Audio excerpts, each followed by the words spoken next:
Picture this.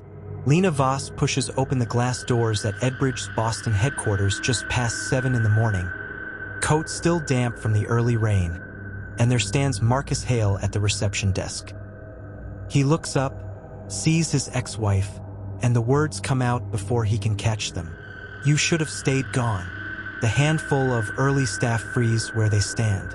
Nobody moves. Now you have to understand something about Lena. 3 years back, when Edbridge was nothing but 2 programmers and a rented server rack, she wired the money that kept those machines running.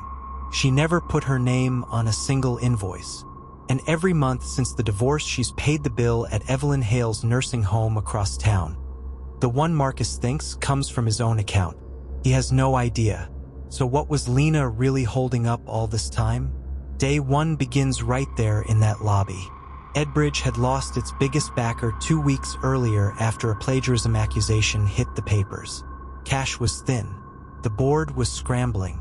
Lena had flown in from Chicago because the firm still owed her something no one else could see on the books. Marcus, 48 and running the place like it had always been his idea, met her with that same clip tone he'd used at the end of their marriage. "We don't need outside money anymore," he told her in the conference room. "Especially not from you." She didn't argue. She simply asked for the revenue sheets. He slid them across the table without looking up. "Take your time.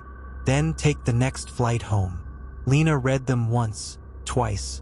The numbers told the story of a company running on fumes and borrowed time. She closed the folder, thanked the room, and walked out. Nobody followed. That evening, she crossed town to the nursing home on Willow Street. The night nurse nodded her through without a name. Lena had been coming in quiet hours for months. Evelyn sat alone in the common room, her hands moving restlessly over the blanket. A small white pill had rolled under the chair. Lena knelt, found it, and pressed it gently into Evelyn's palm. "You always find the things I drop," the older woman said. The nurse on the late shift smiled from the doorway. That volunteer never gives up on her. Lena stayed until Evelyn's breathing evened out.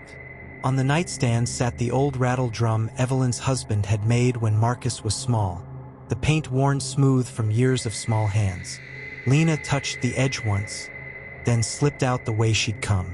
Marcus arrived an hour later with a paper bag of supplements. He left them at the desk and turned to go, never knowing his ex-wife had already been there, doing the one thing he hadn't managed in 3 years, keeping his mother steady while everything else around her slipped. Day 2 opened with a phone call Lena didn't expect. Marcus left a message at the hotel desk saying the Chicago investor had pulled the last bridge loan after all, and the payroll run was short by $43,000. He didn't ask for help. He just sounded tired in the way men do when they still believe the problem will solve itself by noon. Lena listened to the message twice, then folded the paper and slipped it into her coat pocket. She spent the morning at the nursing home again, this time in daylight. Evelyn was awake and wanted the window open even though the April air still carried a bite. The rattle drum sat on the windowsill where the morning light caught the faded blue paint. Lena picked it up, turned it once in her hands, and set it back down without a word. "Marcus used to carry that thing everywhere," Evelyn said. "Now he leaves it here and forgets to look at it." Lena didn't answer. She simply straightened the blanket and waited until the older woman's eyes closed again. By afternoon, the company's front office was buzzing. A vendor in Milwaukee had called 3 times demanding payment on a parts order that was already 6 weeks late. Without those parts, the next production run would stall, and Edbridge would miss its only firm delivery date in the calendar. Marcus stood at the head of the table telling everyone the cash would free up by Friday. Nobody asked where it was coming from. Lena watched from the doorway, the same folder of revenue sheets under her arm that he had slid to her the day before. She waited until the meeting broke, then stepped into the empty conference room and dialed the vendor herself. She used the name on the old partnership papers no one had updated in 5 years. The vendor's bookkeeper recognized the voice and agreed to hold the order another 48 hours if someone would countersign a revised schedule by morning. Lena signed it with her maiden initial and left the paper on Marcus's desk without a note. That night, the nursing home called her directly. Evelyn had grown restless after supper and kept asking for the rattle drum that wasn't in its usual place. Lena drove back across town, found the drum under a different chair, and placed it back on the nightstand. Evelyn's breathing settled the moment her fingers touched the smooth wood. The night nurse nodded from the hall. "She sleeps better when you're the one who brings it." Lena stayed until the room was quiet, then walked out past the front desk where Marcus's paper bag of supplements still sat untouched from the night before. On day 3, the first real crack showed itself. The production floor foreman pulled Marcus aside and said 2 key machinists were threatening to walk if they didn't see partial pay by the end of the week. Marcus told him to hold the line and promised the checks would clear. He didn't mention the Milwaukee vendor or the missing $43,000. Lena was in the hallway when the foreman passed her. He stopped, studied her face for a second longer than politeness required, and asked whether she was the one who used to initial the vendor contracts back when the company still had a Chicago office. She answered that she had helped with paperwork once or twice. He nodded and kept walking. That evening at the nursing home, Evelyn was quieter than usual. She held the rattle drum in her lap and turned it slowly, listening to the soft rattle inside. "Marcus used to shake this when he wanted his father's attention," she said. "Now he shakes the whole company and still wonders why nobody answers." Lena sat with her until the breathing evened out again, then left the drum exactly where Evelyn's hand had rested. Outside the building, the wind had picked up, carrying the smell of rain and distant traffic. She drove back to the hotel knowing the countersign schedule from the day before was already working its way through the vendor's system, buying one more small pocket of time that Marcus would never trace to her. That night, Lena lay awake in the hotel room listening to the radiator knock every few minutes, wondering how many more quiet fixes she could slip into the system before someone started asking where the breathing room was coming from. On day 4, the crack widened. The Milwaukee vendor called the office line at 10 in the morning and told the receptionist the partial shipment of precision gears would be held until the oldest invoice was settled. Marcus was in a meeting with the bank when the message reached him. He came out red-faced, told the floor foreman the parts would arrive by Friday, and went straight back into his office without looking at anyone. Lena stood at the copy machine down the hall, listening through the open door. She waited until the foreman left, then stepped into the records room and pulled the old vendor file that still carried her faded initials in the corner. She dialed the Milwaukee number from the payphone in the lobby, spoke for 12 minutes in the low voice she used when she wanted people to listen without asking who she was, and arranged for the gears to ship that afternoon under the promise of a revised payment plan she had already initialed weeks earlier. The line went quiet on the other end. The vendor asked if she was still with the company. She said she was helping with loose ends and hung up before the question could turn into another one. By the time Marcus walked the floor again, the gears were already loaded on a truck heading south. He never knew the call had been made. That evening, Lena stopped at the nursing home on her way back from the hotel laundry. Evelyn was sitting by the window with the rattle drum in her lap again, turning it over and over as if the sound might bring something back into reach. "Marcus thinks the plant runs on his voice," she said without looking up. "But it ran on the signatures nobody bothered to read twice." Lena sat with her until the sun dropped behind the brick wall outside. The nurse on duty mentioned that Marcus had called earlier asking whether the insurance forms had been updated, but Evelyn had told him she was tired and would handle it later. The rattle drum stayed on the nightstand when Lena left, exactly where Evelyn's fingers could find it in the dark. Day 5 brought a different kind of trouble. 2 of the older machinists came in early and found their time cards already punched from the day before. The numbers added up in the precise hand that had once balanced the Chicago books. They looked at each other, said nothing, and went to their stations. By mid-morning, the foreman noticed the line moving smoother than it had all week. He asked the payroll clerk who had adjusted the cards. She said she hadn't touched them. Marcus heard the question through the open door and answered that the system must have caught up on its own. He sounded confident when he said it, the way a man sounds when he believes the machine still answers to him. Lena was in the break room pouring coffee when the foreman passed again. He paused, studied her the same way he had on day 3, and asked if she remembered how the old overtime sheets used to be filed before the new computer program arrived. She told him she remembered the cabinets in the back hallway. He nodded once and kept walking. That night at the nursing home, Evelyn asked whether Marcus had found the second set of ledgers yet. Lena said he hadn't. Evelyn nodded and turned the rattle drum so the bead inside rolled from one end to the other. "Some things only answer when you stop shaking them," she said. Lena stayed until the breathing settled, then walked out past the front desk where Marcus's paper bag still sat untouched. Outside, the wind carried the same smell of rain and traffic, and the countersigned papers from earlier in the week were already moving through the next set of hands that would never trace them back to the woman who had signed them. Day 6 opened with the sound of the main lathe coughing on startup, a rough stutter that hadn't happened in years. The new operator stepped back, wiped his hands on a rag, and looked around for the manual that wasn't in the drawer where it used to live. Marcus stood at the end of the aisle with his arms folded, telling the crew the machine just needed a minute to warm up. Nobody mentioned that the old filters had been swapped out on a schedule nobody had followed since Evelyn left. Lena heard the stutter from the break room and stayed quiet, the same way she had stayed quiet the night before when Evelyn asked if the second shift had remembered to log the coolant levels. By 10 o'clock the lathe was quiet again, but the afternoon run started showing the same uneven cuts the plant had fought for 3 weeks straight. The foreman pulled the first finished piece, held it under the light, and set it down without a word. 2 of the older hands looked at each other, then at the empty station where Evelyn's chair used to sit. Marcus walked the line once more, checked the clock, and told everyone the afternoon quota would still be met if they stayed focused. The rattle drum stayed on Evelyn's nightstand that evening while Lena sat beside her and listened to the soft roll of the bead inside. Evelyn asked if the foreman had noticed the second set of coolant logs yet. Lena said he had not. Evelyn turned the drum once more and said nothing else. Day 7 brought the payroll discrepancy. 3 machinists found their checks short by exactly the amount the old overtime sheets used to cover when the plant ran past midnight. The clerk at the window shrugged and pointed to the computer screen.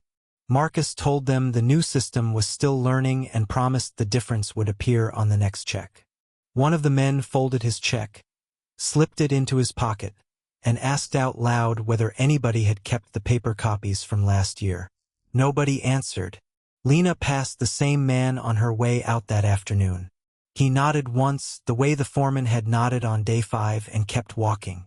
That night the nursing home smelled of the same linen and disinfectant, and Marcus's paper bag still sat behind the front desk where no one had moved it. Evelyn asked if the ledgers had surfaced yet. Lena said they had not. The bead inside the rattle drum rolled from one end to the other, while Evelyn's fingers rested on the handle. She said the plant would feel the missing signatures soon enough, the same way a man feels an old injury when the weather turns. Lena stayed until the breathing settled, then walked the long hallway past the desk where the bag waited untouched. Day 8 opened with a phone call from the parts supplier. The delivery that should have arrived at 6 was now 3 hours late, and the driver had no record of the standing order Evelyn had renewed every quarter for 22 years. Marcus took the call in the office with the door half open. He told the supplier the plant could run on what was already on the shelf. The foreman overheard and checked the bins himself. 3 of the 4 bins that should have been full were down to their last row of fittings. Lena heard the conversation from the hallway and said nothing. She drove straight to the nursing home afterward and found Evelyn awake, the rattle drum already in her hands. Evelyn asked whether Marcus had opened the bottom drawer of the filing cabinet yet. Lena said he had not. Evelyn nodded and let the bead roll once more. Outside, the same wind carried the smell of rain and warm asphalt. The countersigned papers from the week before had already reached the insurance office, where the clerk noted the signature did not match the name on the current account. She set the folder aside and reached for the next one without looking back. Day 9 started with the insurance letter. It arrived at the plant office just after the morning shift bell. The envelope thick and stamped with the same red ink the old policy had used for 20 years. Marcus opened it at the desk where Evelyn used to keep the coffee tin and the spare keys on a loop of baling wire. He read the first paragraph twice, then set the page down and rubbed the back of his neck the way a man does when the numbers refuse to line up. The clerk in the claims office had flagged every renewal signature since the changeover. Without a matching account holder on file, the coverage for the press line would lapse in 11 days. Marcus told the foreman they would sort it later. The foreman nodded and went back to counting the last row of fittings in the nearly empty bin. Lena heard the story from the same hallway where the parts driver had stood the day before. She waited until the men had moved on, then drove the familiar stretch to the nursing home. The paper bag still sat behind the desk, its top folded twice the way Marcus had left it on the morning he brought Evelyn's things. No one had asked about it. Evelyn was sitting up when Lena reached the room, the rattle drum already turning in her lap. The bead inside rolled its slow circuit while Evelyn listened. She asked whether Marcus had opened the bottom drawer yet. Lena said he had not. Evelyn let the bead finish its roll and rest against the wooden side. That afternoon the press line threw a bearing. The sound carried down the length of the floor, a hard metallic knock that stopped the nearest operator mid-cycle. The new maintenance sheet listed 3 possible part numbers, none of them matching the drawer labels Evelyn had written in black marker years ago. Marcus stood at the machine with the foreman and said they could fabricate something temporary. 2 hours later the temporary fix ceased, and the whole line sat idle while the crew waited for a rush order that would not arrive until morning. Lena learned of it from the night shift man who stopped by the home on his way home. She carried the news to Evelyn after the evening meal. The bead moved again, end to end, while Evelyn considered the distance between the insurance letter and the seized bearing. Day 10 brought the first public hint. A buyer from the southern distributor called the office directly and asked why the standing order had changed. Marcus explained the new approval chain. The buyer asked to speak with the person who had signed the last 22 renewals. Marcus said that person was no longer available. The buyer thanked him and hung up. By noon the call had reached the plant's oldest customer, a man who still kept a rotary phone on his desk and remembered the voice that used to answer every quarter. He told his own foreman to hold the next shipment until someone could explain the signature change in person. Lena found Evelyn awake again that evening. The paper bag remained untouched behind the front desk, and the bead inside the rattle drum had begun to wear a faint line in the wood where it rested between turns. Evelyn asked whether the insurance clerk had called back yet. Lena said the plant had not heard anything further.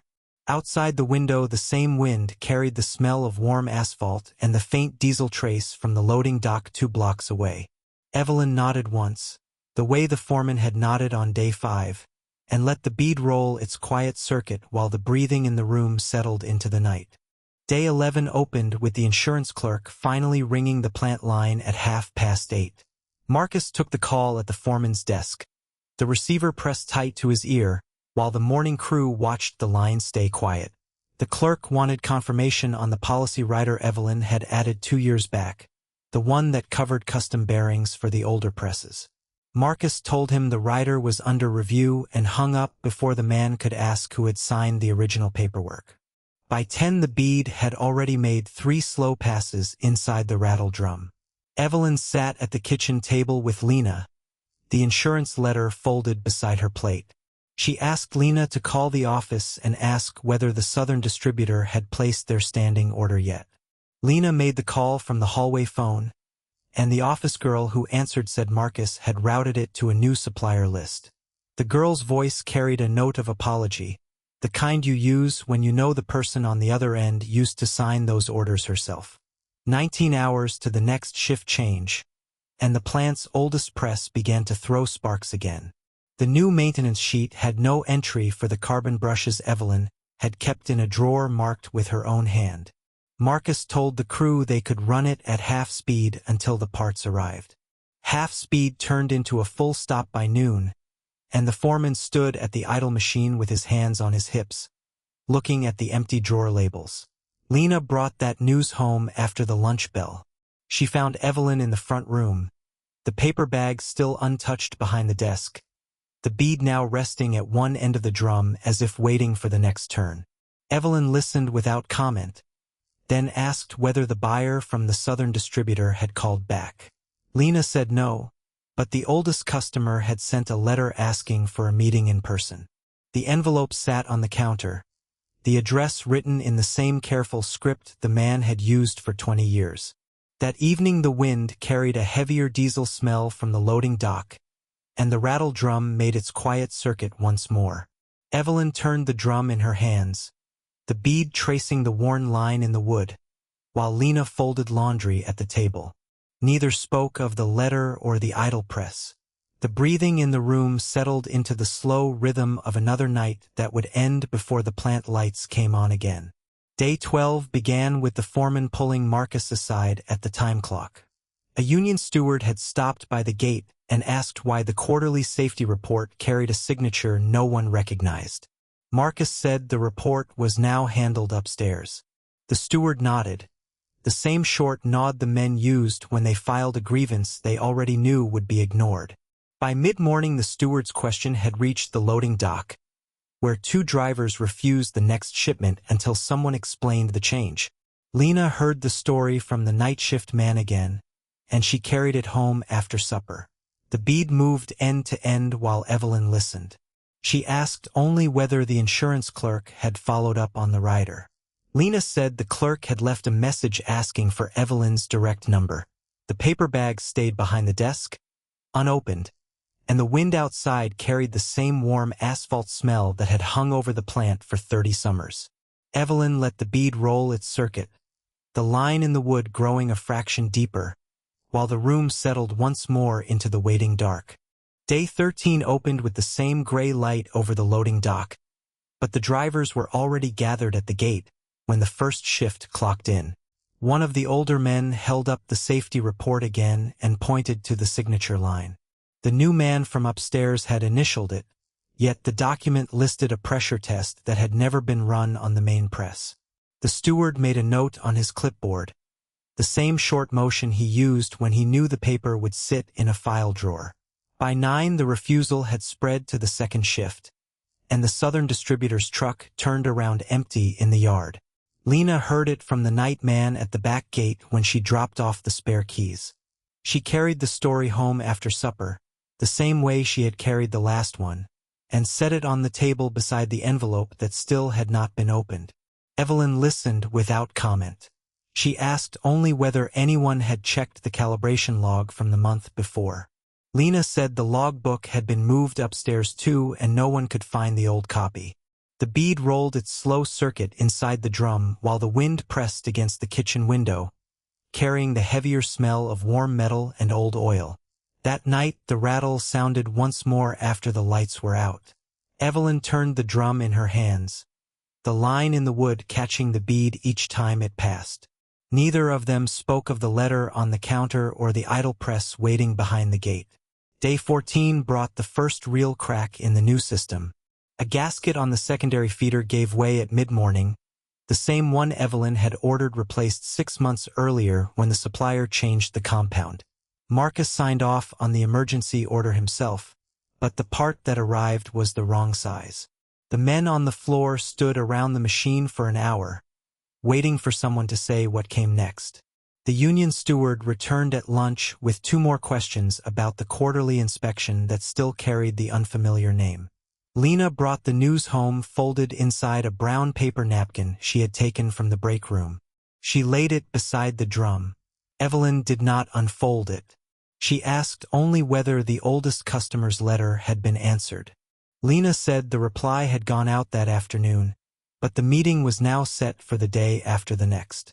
The bead moved from one end of the drum to the other while the room settled into its evening quiet, the paper bag still untouched behind the desk. On day 15 the distributor called directly. The voice on the line asked for the person who used to approve the monthly tolerance sheets. Marcus told them the process had changed and the new signature was sufficient. The distributor asked for a copy of the last 3 tolerance sheets anyway. Marcus said he would have them sent by the end of the week. When he hung up, the receiver sat crooked in the cradle for the rest of the morning. Lena heard the story from the receptionist who had taken the call. She carried it home with the faint smell of diesel still on her sleeve. Evelyn listened while the bead traced its line. She asked only whether the insurance clerk had tried the number again. Lena said the message light was still blinking on the office phone. Outside, the wind carried the same warm asphalt smell that had hung over the plant for 30 summers, and the drum made its quiet circuit once more in the front room. The paper bag stayed where it had been left, the corner of the envelope just visible beneath it. Evelyn let the bead roll until the sound faded into the dark, the same steady rhythm that had marked every night since the day the signature changed hands. Day 16 started with a phone that rang before the first shift even clocked in. The quarterly inspector from the state wanted to confirm the new signature on the tolerance sheets matched the one on file. Marcus gave the man the name and told him everything was in order. The inspector asked to speak with the person who had handled the last 3 audits. Marcus said that person was no longer with the company. The line went quiet for a moment, long enough for the receptionist to hear the inspector flip through papers on the other end. When the call ended, the receiver stayed in Marcus's hand until the lunch bell. Lena brought the story home folded in another brown napkin, the corner damp from the coffee she had carried across the lot. Evelyn set the drum on the table and let the bead roll once from left to right while she listened. She asked only whether the oldest customer's follow-up letter had arrived. Lena said it had, but the reply window had already passed. Outside, the same warm asphalt smell drifted through the open window, carrying the faint diesel note that had clung to the plant for decades. The paper bag stayed where Lena had left it, the envelope edge still showing. On day 17, the union steward came back with a clipboard and 3 men from the floor. The new press guard they had installed was catching on the housing during the second shift. Marcus told them to file the adjustment under maintenance and move on. The steward pointed to the inspection tag that still carried Evelyn's old initials in faded marker. Marcus said the tag could be replaced. Nobody moved until the steward folded the clipboard under his arm and left the men standing there. Lena heard it from the same receptionist who had taken the inspector's call. She carried the words home with the smell of machine oil on her sleeve. Evelyn listened while the bead made its slow circuit. She asked whether anyone had checked the oldest customer's file for the tolerance notes that used to travel with every order. Lena said the file cabinet now held only the new forms. The drum kept turning. The envelope stayed hidden under the bag. Day 18 opened with a parts shipment that sat on the loading dock past noon. The distributor had sent the wrong gauge stock again, the 3rd time in 2 weeks. Marcus signed the delivery slip and told the driver the plant would sort it internally. The driver asked for the approval code that used to come with every tolerance adjustment. Marcus gave him the new one. The driver wrote it down, looked at it twice, then drove off without another word. That evening Lena set the napkin beside the drum before she even took off her coat. Evelyn let the bead travel its line while she heard the story. She asked only whether the insurance clerk had returned the message about the overdue inspection report. Lena said the light on the office phone still blinked. The warm asphalt smell hung in the room again, mixing with the faint scent of the brown paper. The envelope stayed where it was, the corner just catching the lamplight. 19 hours to the next distributor meeting, the one that had been moved up, the one nobody at the plant had prepared for beyond the new signature on the forms. The bead rolled once more across the drum face, steady as it had been every night, while the room settled into quiet and the paper bag waited untouched behind the desk. 19 hours later, the distributor meeting opened in the plant's front office with the new forms stacked in the center of the table. Marcus set his pen beside them and waited for the supplier to hand over the revised pricing sheet. The man slid it across, then paused when he noticed the tolerance column still carried the old handwritten adjustments no one had copied onto the fresh pages. He asked whose initials used to approve those notes. Marcus said the plant had moved past that system. The supplier folded the sheet back into his folder without signing and said he would call later in the week. Lena watched from the doorway and carried the silence home with her. Day 19 brought a compressor that coughed twice on startup and then stayed quiet. The night shift foreman tried the reset sequence printed on the new laminated card taped to the wall. Nothing changed. He left a message on the office line. Lena picked it up the next morning, the smell of warm asphalt still on her sleeve from the walk across the lot. She set the napkin beside the drum again before she spoke. Evelyn let the bead finish its slow pass. She asked whether anyone had checked the spare relay box on the top shelf of the old parts crib, the one marked with the faded blue tape. Lena said the crib now held only the new inventory sheets. The bead kept moving. The envelope stayed where it was, its corner still catching the lamplight from under the bag. That afternoon, the insurance clerk finally returned the call about the overdue inspection report. The woman on the line asked for the name that used to appear on the quarterly filings. Marcus gave her his own. She thanked him and said the file would be reviewed.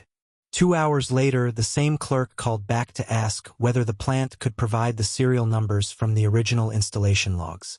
Marcus said those records were no longer kept. The line went quiet for a moment before the clerk asked him to hold. Lena heard the story when she stopped by the office on her way out. She brought it home with the faint trace of machine oil still on her hands.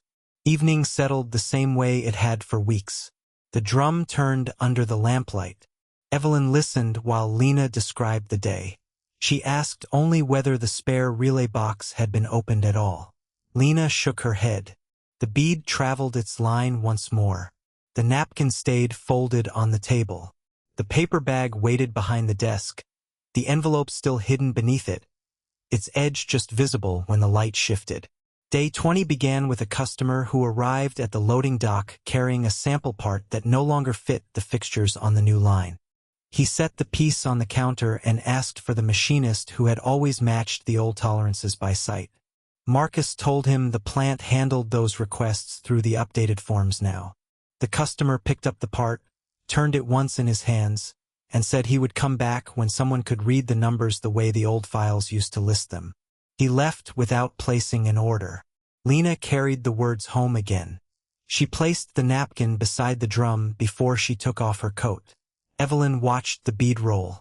She asked whether anyone had opened the top drawer of the filing cabinet where the tolerance cards used to sit behind the divider marked miscellaneous. Lena said the drawer now held only the current invoice pads. The room stayed quiet except for the steady turn of the drum. The envelope remained under the bag, its corner still catching the light. Day 20 stretched into the late afternoon when the new press operator misread the feed settings and jammed the main line for the third time that week. The foreman sent word down that the shift would run 2 hours over just to meet the minimum quota, and the men on the floor muttered about tolerances that used to be checked by the cards in the miscellaneous drawer. Marcus initialed the overtime sheet without looking at the logbook that still carried the old handwritten notes in the margin. When the relief crew arrived, they found 3 pallets already stacked wrong because the updated checklist skipped the second alignment step. Lena heard it from the loading dock before she left.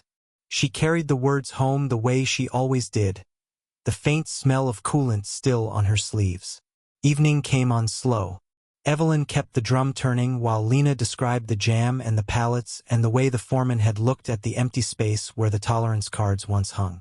She asked only whether anyone had tried the spare relay box again or pulled the original installation notes from the cabinet under the bench. Lena shook her head. The bead traveled its steady line. The napkin stayed folded beside the drum, its creases catching the lamplight each time the wheel came around. The paper bag waited behind the desk.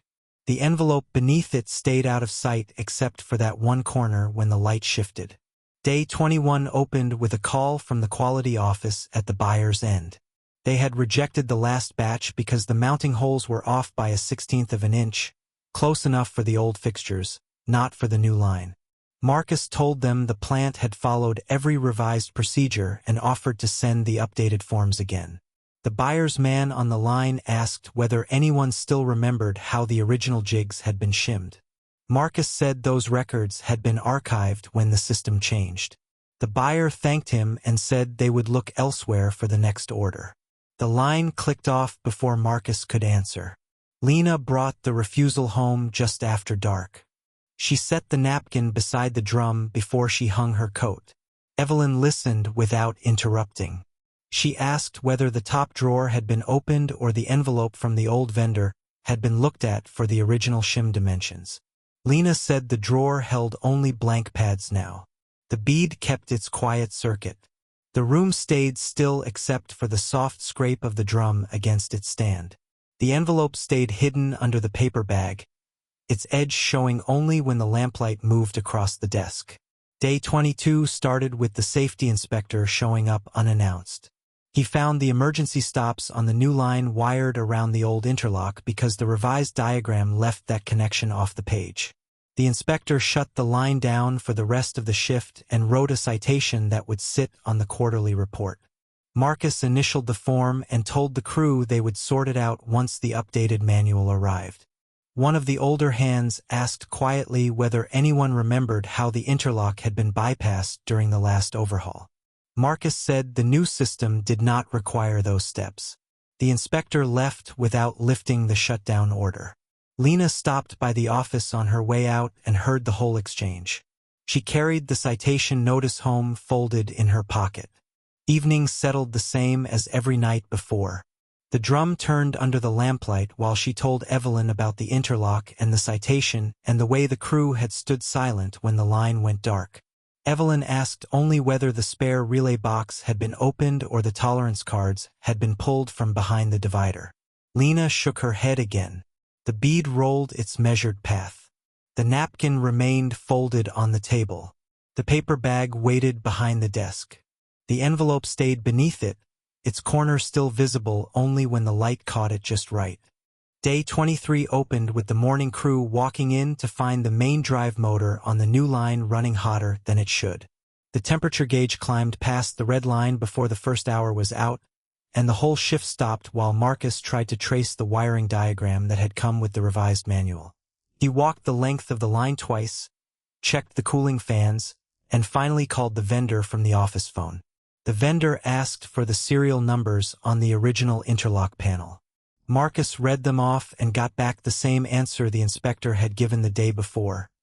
The diagram was current. One of the hands mentioned the old bypass again, quieter this time. Marcus told him the new system ran on different specs and that was the end of it. The motor stayed shut down. Production sat idle for the rest of the morning, while they waited on a replacement sensor that the vendor said would take 2 days to arrive. Lena heard the story from the same older hand when she brought the afternoon delivery of gaskets. She folded the work order into her pocket, the way she had carried the citation the night before, and drove home once the office lights went out. Evelyn was already at the table when she came in, the drum turning slow under her hand. The bead made its steady circuit. Lena set the napkin beside the drum and hung her coat. She told Evelyn about the motor heat, the diagram that did not match the panel, and the 2-day wait for the sensor. Evelyn listened the same way she always did, eyes on the bead. Then she asked whether anyone had checked the clearance between the drive shaft and the old mounting plate or pulled the tolerance card that used to sit behind the divider in the spare parts bin. Lena said the bin held only the new plastic bins now, nothing behind them. The room stayed quiet except for the soft scrape of the drum. The envelope stayed under the paper bag, its corner showing when the lamplight shifted. Day 24 brought the same motor back online with the new sensor, but the readings still climbed once the line reached full speed.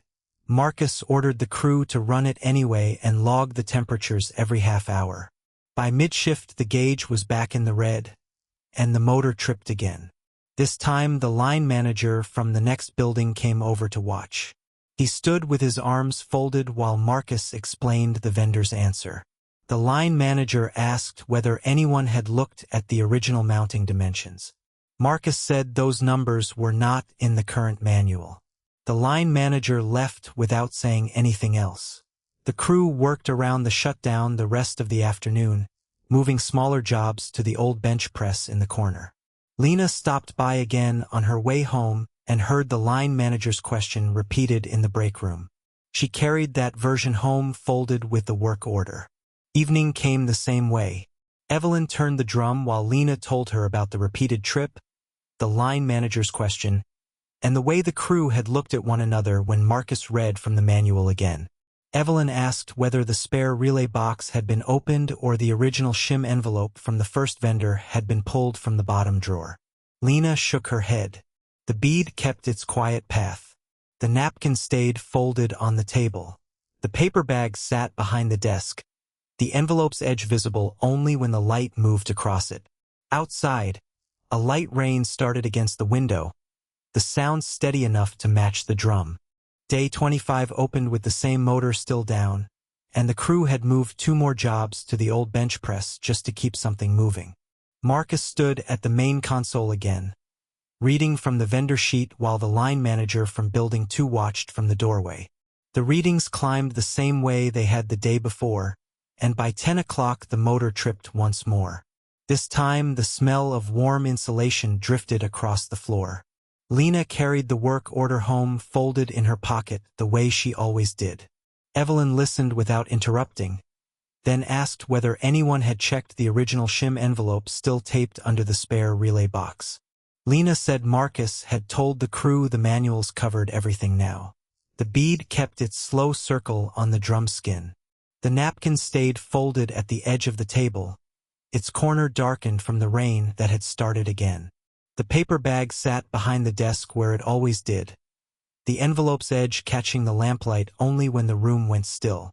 That evening the rain tapped harder against the window, and Evelyn asked Lena to bring the tolerance card from the top drawer of the filing cabinet if it was still there. Lena brought it the next morning. Day 26 began with the line manager standing at the same spot by the doorway while Marcus explained the temperature logs again. The card sat on the workbench between them, its faded numbers matching the old mounting plate that no one had pulled yet. The crew moved another job to the bench press. By lunch the motor had tripped twice, and the line manager left without another word. Lena repeated the question about the shim envelope in the break room, and one of the older hands nodded like he remembered seeing something like it years ago. She carried that nod home with the work order. Evelyn turned the drum while the bead traced its path, and the napkin stayed where it was, the rain steady against the glass. Day 27 brought the vendor representative himself to the floor. He stood beside Marcus with a tablet open to the current manual and said the drive shaft clearance should be fine under normal load.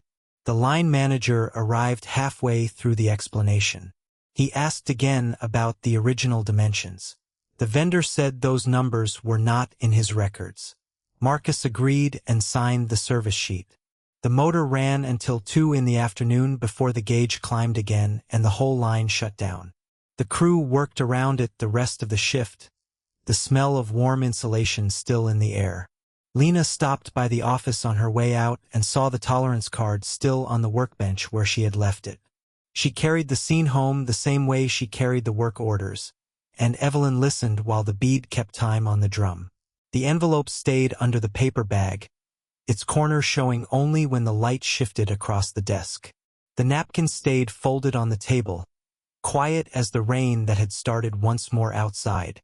The next morning, day 28, the same motor sat idle while Marcus waited for a second vendor call. The line manager returned with the plant supervisor this time. They stood together at the console and watched the temperature log print out the same climb.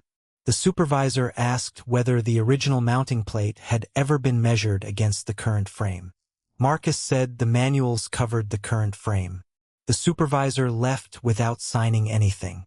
By mid-afternoon, the crew had shifted 3 more jobs to the bench press, and the older hand who had nodded the day before asked Lena quietly whether anyone had looked behind the divider in the spare parts bin the way the first shift used to. She carried that question home along with the work order. Evelyn asked about the shim envelope again while the bead moved in its steady circle and the rain tapped against the window in the same even rhythm as the drum. The napkin stayed folded on the table, the paper bag behind the desk, the envelope's edge visible only when the lamplight moved. The next afternoon, the temperature log climbed again, and the line manager called a meeting in the break room. 3 supervisors sat at the long table while Marcus laid out the service sheets and said the motor had been checked twice. Lena stood near the door with her work order still in her hand. One of the supervisors asked whether anyone remembered how the original mounting plate had been shimmed when the press was first installed. Marcus answered that the manuals were current and the numbers matched. The room stayed quiet until the oldest supervisor turned to Lena and asked the same question. She opened the envelope she had carried in her pocket for 28 days and placed the tolerance card on the table. The numbers on the card matched the ones she had written on the napkin the day the press was new. The napkin itself lay folded beside it, its corner still stained from the coffee she had spilled that morning 20 years earlier. Marcus looked at the card, then at the napkin, then at the faces around the table. He asked her to step outside. In the hallway he told her he had believed the manuals were enough. He said he should have asked her before he sent the second vendor away. Lena nodded once and went back to her bench. The crew worked the rest of the shift with the motor running under the corrected clearance. By quitting time, the gauge held steady. 3 days later, the plant owner called everyone into the main conference room for a review of the production numbers. The same supervisors sat along one side of the table. Marcus stood at the head with a stack of reports. When he reached the motor failure, he paused and looked toward Lena. He asked her to come forward. She brought the napkin and the envelope. In front of the owner and the shift crew, she explained the original dimensions and the reason the manuals had never listed them. The owner asked Marcus whether he had known about the card. Marcus said he had not looked for it. Then he turned to Lena and told the room that she had kept the line running longer than any of them had realized. He said the mistake had been his alone. After the meeting, Marcus waited until the others left. He told Lena he was sorry for every time he had treated her experience as something already written down. He said he would make the same statement at the next staff meeting and would ask the owner to note it in the plant records. Lena folded the napkin again and slipped it into her pocket. She carried it home that evening the same way she had carried the work orders, and Evelyn listened while the bead kept time on the drum. The rain had stopped. The lamplight moved across the desk without touching the corner of any envelope. In the months that followed, the line ran without the same shutdowns. Marcus began asking Lena for the old tolerances before he called any vendor. The crew noticed the change and began keeping their own notes the way the first shift had done. Lena stayed until her retirement papers were signed, then turned the bench over to the hand who had asked about the spare parts bin. On her last day, Marcus brought the napkin to the gate. He had framed it with the tolerance card inside. He told her the frame would hang in the office where anyone could see the numbers that had kept the press alive. Evelyn still beats the drum on quiet evenings. The framed napkin sits on a shelf above it, the coffee stain visible under the glass. The plant keeps the old manuals on a lower shelf now, with a newer set of cards beside them. When the line manager needs a measurement, he reaches for the cards first. What stayed with Lena was not the apology itself, but the moment the napkin was placed where everyone could see it. The quiet work of decades had never needed a stage until the moment it was nearly lost. Experience had kept its own record, written on whatever surface was at hand, and the record had waited until someone finally asked to read it.